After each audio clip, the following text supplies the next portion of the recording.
நண்பர்கள் அனைவருக்கும் வணக்கம். இன்னைக்கு நம்ம இந்த வீடியோல தமிழகத்தில் பல மாவட்டங்களில் மிக கனமழை என்ற தகவல் வெளியாகியுள்ளது. சோ அதை பத்தி தான் இப்ப நம்ம பார்க்க போறோம். தமிழகத்தில் ஒரு சில இடங்களிலும் புதுவை மற்றும் காரைக்கால் பகுதிகளிலும் லேசானது முதல் மிதமான மழை பெய்யக்கூடும் என்று சென்னை வானிலை ஆய்வு மையம் தெரிவித்துள்ளது. மேலும் ஓரிரு இடங்களில் பலத்த தரைக்காற்று மணிக்கு 40 முதல் 50 கிலோமீட்டர் வேகத்தில் வீசக்கூடும் என்றும் தெரிவிக்கப்பட்டுள்ளது.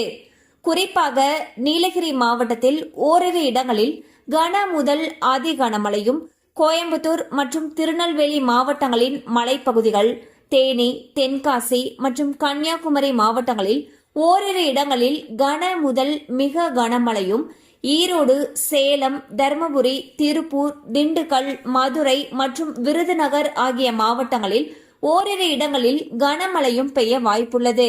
மேலும் ஜூன் 16ஆம் தேதியன்று தமிழகத்தில் ஒரு சில இடங்களிலும் புதுவை மற்றும் காரைக்கால் பகுதிகளிலும் லேசானது முதல் மிதமான மழை பெய்யக்கூடும். ஓரிரு இடங்களில் பலத்த தரைக்காற்று மணிக்கு 40 முதல் 50 கிலோமீட்டர் வேகத்தில் வீசக்கூடும்.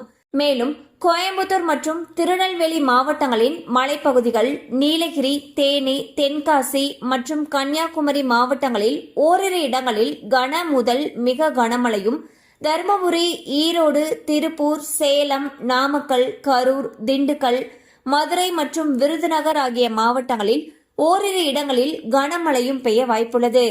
ஸோ பாத்தீங்கன்னா தமிழகத்தை பொறுத்த வரைக்கும் பல மாவட்டங்கள்ல கனமழை பெய்து வருகிறது.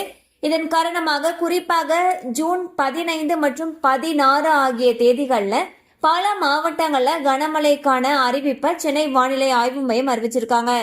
இந்நிலையில் மழை அதிகமாக பெய்யும் பட்சத்தில் அதிகமாக பெய்யக்கூடிய பகுதிகளில் இருக்கக்கூடிய பள்ளிகளுக்கு விடுமுறை விடப்படுவதற்கான வாய்ப்புகள் அதிக அளவில் இருக்கு.